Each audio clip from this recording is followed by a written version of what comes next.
నందు ప్రేమైన సహోదరి సహోదరులకు యేసుక్రీస్తు నామములో శుభములు. దేవుని యొక్క కృప మీకు కలుగును గాక. ఈరోజు దేవుడు మనకిచ్చిన మాట సామెతల గ్రంథం 18వ అధ్యాయం 5వ వచనం.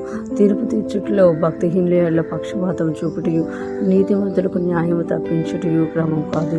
ఈ మాటలు సులభంగా మహారాజు తెలియజేస్తున్నారు. ఆయన ఒక మంచి రాజుగా, జ్ఞానిగా మనకి బైబిల్ గ్రంథం పరిచయం చేస్తుంది అనమాట. ఆయన ఇక్కడ చెప్తున్నారు కదా, తీర్పు తీర్చుటలో భక్తిహీనుల ఎడల పక్షపాతం చూపుటయు నీతిమంతులకు న్యాయము తప్పించుటయు క్రమం కాదు. అంటే భక్తిహీనుల విషయంలో కొంతమంది ఏం చేస్తారు అని అంటే, ఈ లోకంలో ఉన్న వాళ్ళు తీర్పు తీర్చేటప్పుడు వాళ్ళకు అనుకూలంగా ఉన్న వారి విషయంలో అన్యాయం ఉన్నా కూడా న్యాయము అని తీర్పు తీరుస్తూ ఉంటారు అన్నమాట. అంటే భక్తిహీనులు ఎలా పక్షపాతం చూడటం, అంటే మనవడు కదా మనదే కదా అన్నట్టు అక్కడ తప్పున్నా కూడా తప్పు లేనట్టుగా చూపిస్తారు. నీతిమంతులకు న్యాయం తప్పించుటయు క్రమం కాదు.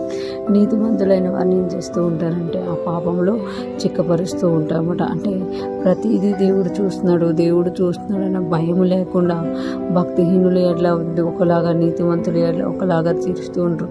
ఈ న్యాయం విషయంలో మనం అందరం చూస్తూ ఉంటాం. మన చుట్టూ జరుగుతున్నది కూడా ఇదే. మన చుట్టూ కూడా అన్యాయం చేసిన వారిని ఏమో కాపాడుతూ ఉంటారు, న్యాయం చేసిన వారిని ఏమో అన్యాయానికి అప్పగిస్తూ ఉంటారు అనమాట. ఇవన్నీ కూడా దేవుడు క్రమము కాదు అంటున్నారు. క్రమము కాకపోయింది ప్రతి దానికి కూడా తీర్పు తీర్చే అధికారం దేవుడికి ఉందన్నమాట. ఇక్కడ చూసుకుంటే భక్తిహీనంగా ఉంటూ భక్తిహీనమైన పనులు చేస్తూ ఉన్నా కూడా వాళ్ళ చుట్టూ కూడా కాపుదల ఉంచుతున్నారు కొందరు. అటువంటి వారిని దేవుడు చూస్తున్నాడు అన్నమాట. దేవుడు చూసి ఊరుకునే దేవుడు కాదు, క్రమము కాని ప్రతిదాన్ని క్రమపరిచేవాడిగా మన దేవుడు ఉన్నారన్నమాట. అలాగే ఎవరైతే నీతిగా జీవిస్తున్నా కూడా వారికి వ్యర్థమైన కేసులు పెట్టి అన్యాయంగా వారిని జైలు పాలు చేయడం, అన్యాయంగా వారి తాలూకు సొత్తులు తీసుకోవడం చేస్తూ ఉంటారు. అటువంటి నీతివంతులను కూడా దేవుడు చూస్తున్నారు. ఎక్కడైతే క్రమం తప్పుతుందో అక్కడ దేవుడు క్రమపరిచేవాడిగా ఉన్నారు. ఎందుకు అనంటే ఆయన న్యాయాధిపతి అనమాట.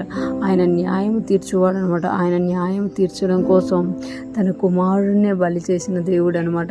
అందుకే ఈరోజు దేవుడు తెలియజేస్తున్నారు కదా, న్యాయం చేయట్లో మీరు పక్షపాతం చూపొద్దు.